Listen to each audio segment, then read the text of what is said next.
Hello crafters. So today we're going to put together the textured heart layout. This is a really fun layout. It's actually in our in our core catalogue, shown using the wood grain paper. So if you've got your core catalogue handy, you've got a little map right beside you that you can keep as a guide. But what we are going to use today is with our textured paper. Now the textured paper is a full pack of 6 sheets. You've got it inside your kit. So that's what you need to pull out from your kit, and it's got 2 of each sheet. We've got double ups of some of these really gorgeous different shades and colours here. Such a fun range. I can see how versatile this is going to be for the year as we mix and match it into other ranges. Also excellent for outdoors, but excellent for our males in our life, which is one of those topics and themes that can be quite hard to scrapbook for. So all you need from your kit is this pack, and you need your 12 by 12 White Daisy cardstock. We're going to use that as our base inside. You can choose at this point whether you're going to mat it with one of the sheets from the pack. I have chosen to take the beautiful, the beautiful brick piece, which looks so realistic. That is my backing sheet.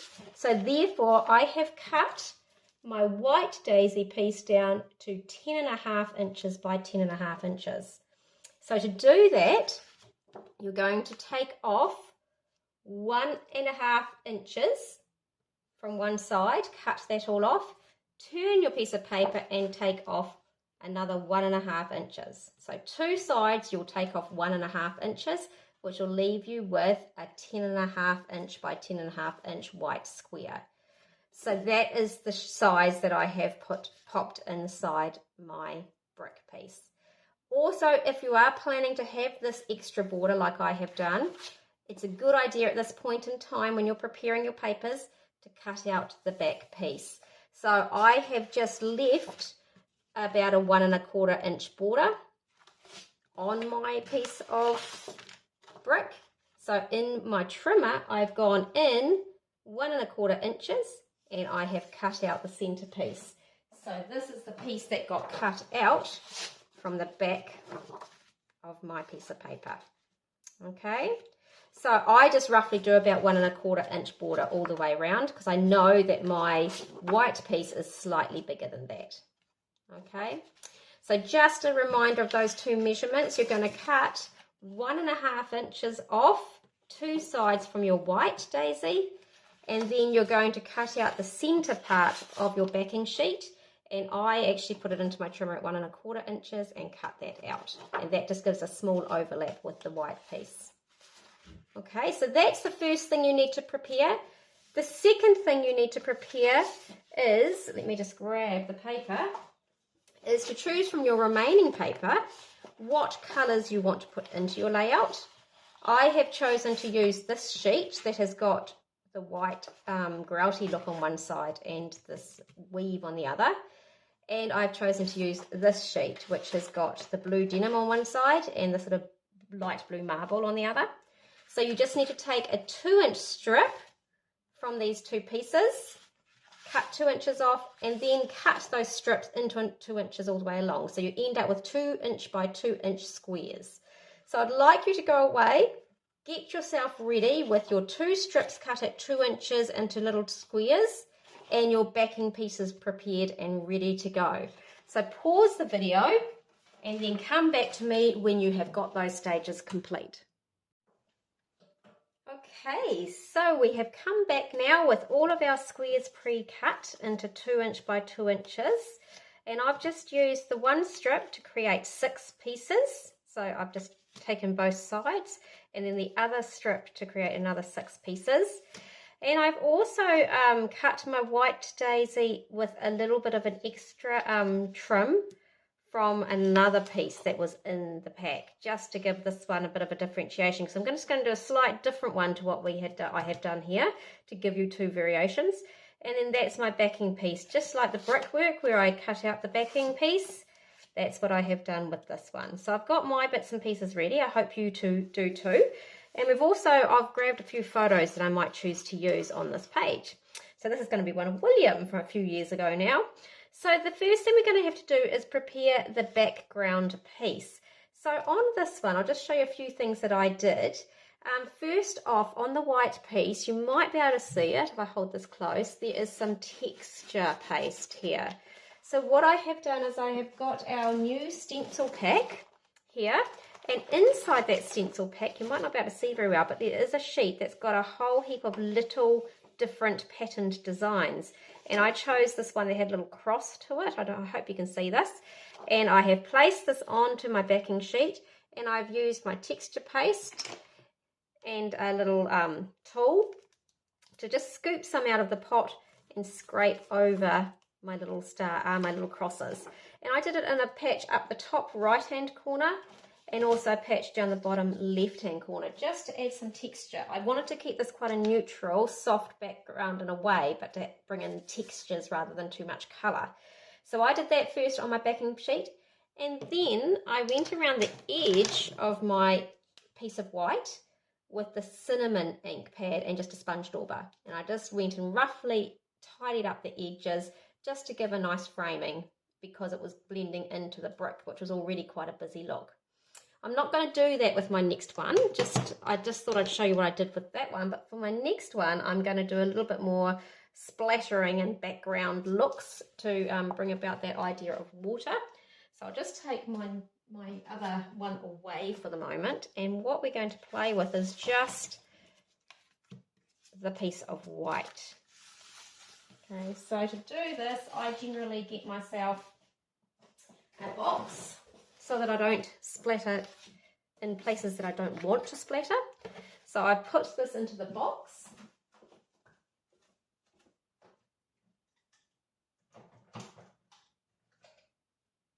And I actually just thought I'd grab a couple of my gloss sprays as well. I hadn't been thinking about doing gloss sprays, but I think I might just do a little bit of gloss spray.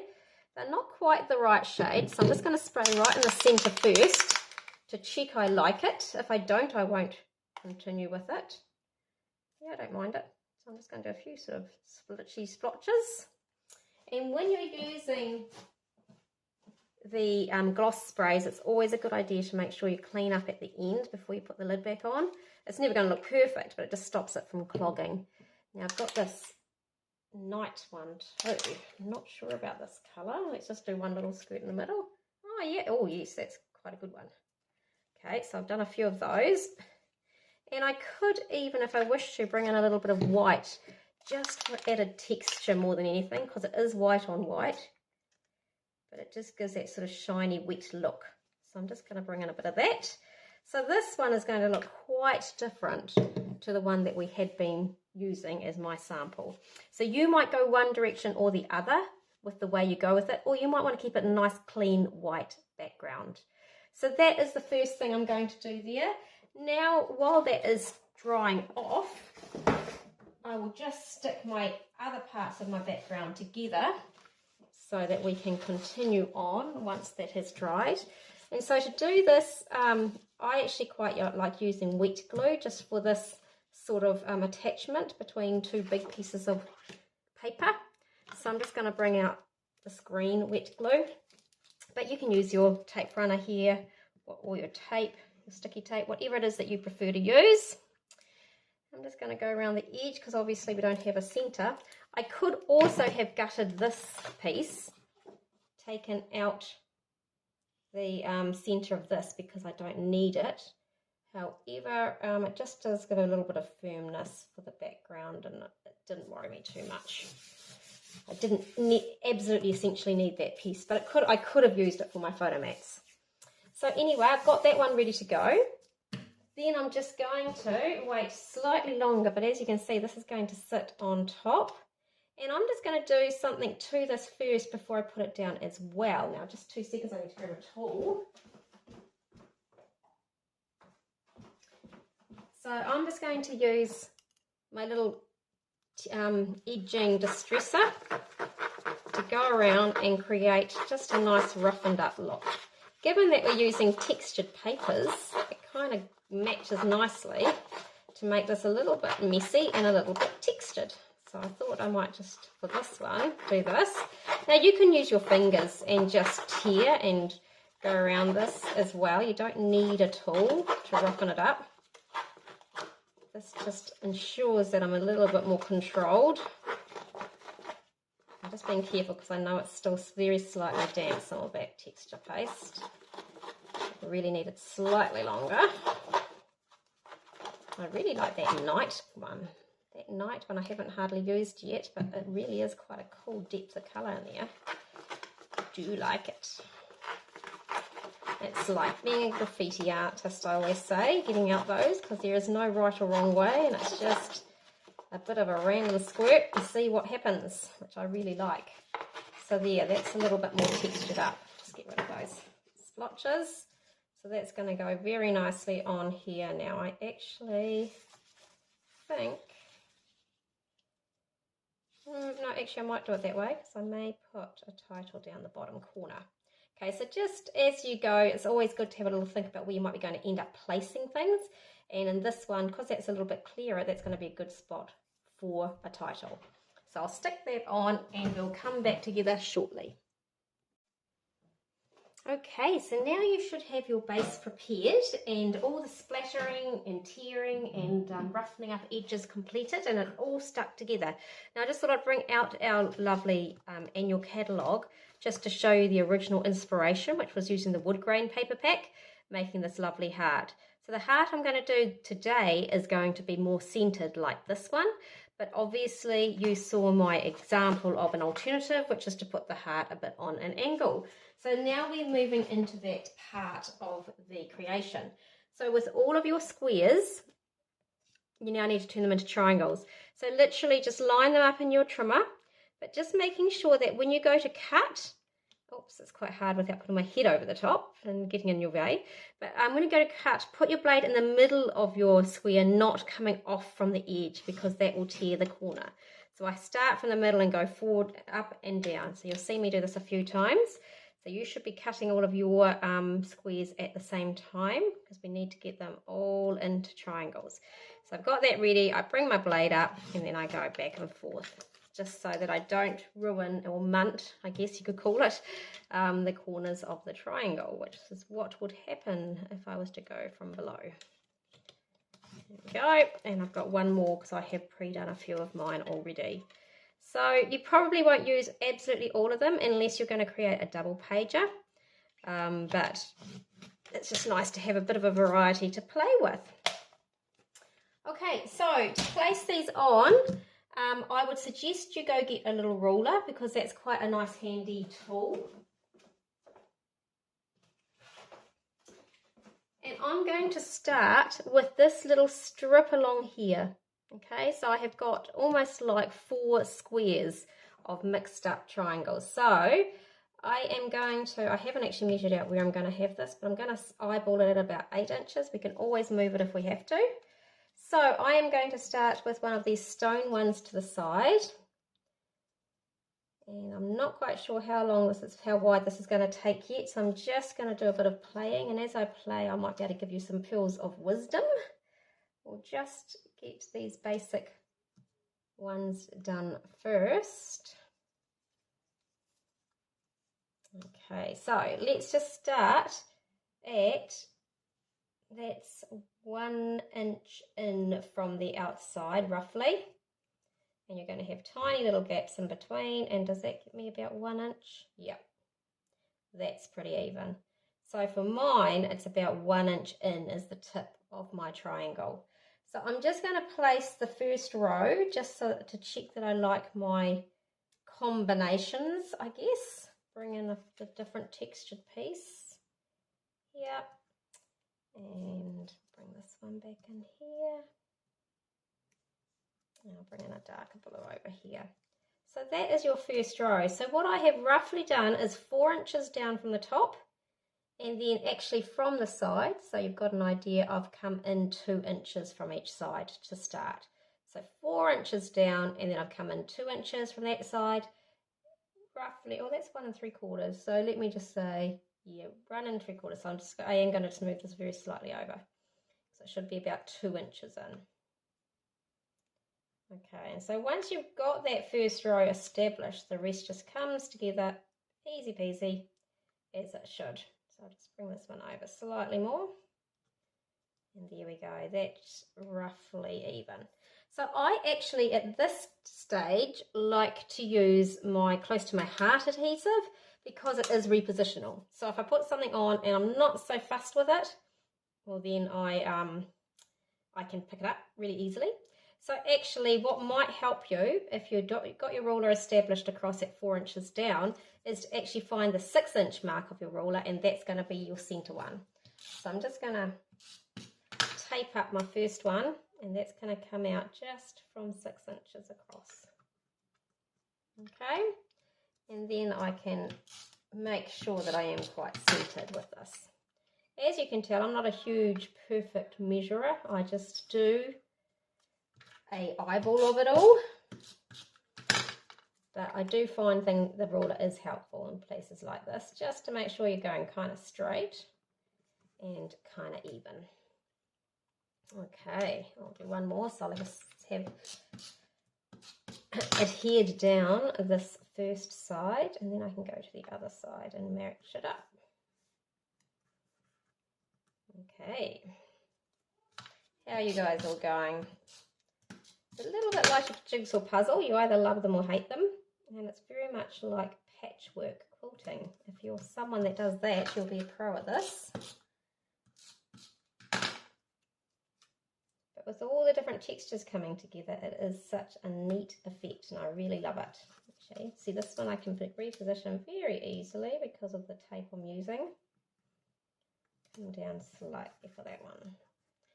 Okay, and we'll just finish off these last couple, and I'll have my first row done.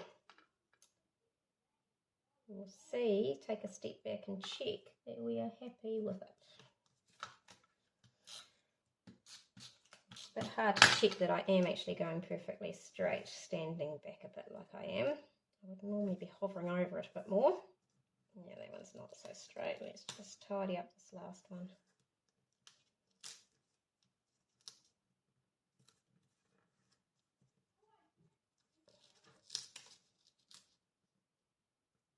Righty ho. So there you go. That's your first line done. I'm just going to double check that I'm happy with the straightness. Yep, not too bad at all. So that was, as I said, 4 inches down, roughly 2 inches in on each side, and you can measure from the center out if that's easier for you. So now I've just got to do my little pointy bits on these two sides. So I'll just position them first just to get the look and feel of it. And I'll do these ones over here. Bring another one of those textures in because that looks pretty cool. So that's rather fun, and then I'm going to come downwards at the bottom to shape that lovely heart. So it's a real geometric heart. It's not a soft curvy one at all by any means, but it's kind of fun, and it's kind of a still able to be used for these masculine photos without looking too lovey-dovey. It could also look extremely elegant if you switch this out for some of our more foiled paper, beautiful, elegant foil paper that we've got in our Love Story range. Or the rose gold paper too, that would look lovely in this. So many uses. In fact, you can go colourful too, of course, with a paper suite that you've got on the go at the moment. Nice way to use up lots of those little bitsy bits because you only need a 2-inch strip to be able to cut all of these. Okay, so to finish off, I'm just going to bring in 2 more rows.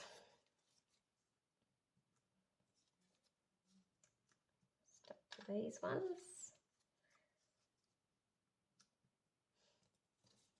Just see what colours are going to look good. I think that texture one near the bottom will look good. Oops. Do the correct way around. And again, I'm pointing down to the 6-inch. So if you're not very good at doing that by using your eye, you might want to use your ruler to help you with that. I think I might just put one of those in there.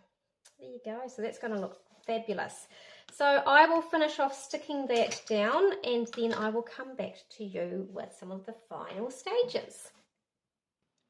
So great, we've got everything all ready to put it all together. So as you can see, I've now sped up the video so that you can just see me in creating the final touches in a little bit more of a speedy haste. So what I am doing here is, first of all, I looked at using the embroidered borders stamp set, which I have actually used on the existing layout. However, I decided I did want to bring in a bit more of a rough random doodle around the edge, so I did use my black journaling pen instead.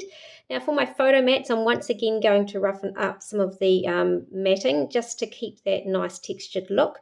Nice and light with just a touch of sapphire cardstock in the background. So I'm using 3x4 photos, at which I can easily get a couple of 3x4 photos onto this layout, probably even 3 of them if I'd wanted to. So that's my photo mats all sorted. So the next thing I'm going to do is do a little bit of stamping. So this fun new Alpha Doodle stamp set has just been released, and it is gorgeous, and it's going to look so neat on some of these sort of teenagey layouts. I'm going to just write a fun word along the bottom here using it, and because the font is all different sort of textures and sizes, it just works beautifully in plain black on that patch in the background paper that I had left a little bit free. So I'm just going through putting the word splash on, and then I'm going to add a few little extra embellishments just to finish it all off. I hope you've got a couple of alphabet stamp sets, because they are one of the best that you can put on a layout. They do help to finish it off, and you can just keep reusing them, so they are one of the best ones to have in your stash. So anyway, I've pulled out the months of the year stamp sets. I've been collecting them ever since January, and these are ones that are linked to a certain month theme. So I've pulled out the one for January and the one for September, and I am using a couple of different bits and pieces off there for my stamping. I've also brought back the Wander card making stamp set, which is where I had that cute sentiment, which is to another year of adventure. And it's also got a cute little canoe, little boat. So I've gone around and added that onto the page just in a few spots, just to have a little bit of that touch of the lake feel on my layout. So once I have done that, I look through those months of the year stamps and find some little words. And that's what these stamps are really good for. They've got so many different styles of words and icons and things that you can use, a real variety. And on here I found 2 different words. I found one that says on holiday, and I found one that said happy, which is both perfect for this kind of theme. Just to finish it off, I am going to bring out now some I'll just stick this down first, but then I am going to bring out some of the wooden hearts. So you're going to see I try a few different ones out and then decide that I'd prefer they weren't the wood look. So I grab my gloss spray, and that cool night one that I've hardly used, and it's such a cool shade, and give those a bit of a spritz to change the colour of the wood heart. So that's going in. I'm going to be coming on once it's dried off slightly. And then I bring back my beautiful bluebell sequins. So they're ones that I've still got left in my stash, and I'm going to be very sad when they disappear, because they're such a cool array of blues and silvers. So I'm popping a few of those on just to add a bit of a sparkle, just to feel like splash. And then I have a little play around, you'll see in a minute, with the way I've positioned the hearts. And you just got to make the layout balance for your own eye, what you prefer to see. And I just felt it was a little bit better on the diagonal rather than having that extra little sort of part of the triangle put in there. So you'll see I play around, and when I do finally come to a spot that I like, I use my liquid glue to adhere it, and it's all sorted and finished. Really pleased with this layout. I hope you guys have created something really fun today too, and I can't wait to see what yours all look like. I'm sure there's going to be a huge variety. They're going to look all quite different to mine, and as you can see, I've made 2 different ones even with the same paper. Just here I'm finishing off with one of our new journaling pens, Le Pen, the blue one. Hey, hope to see your creations really soon.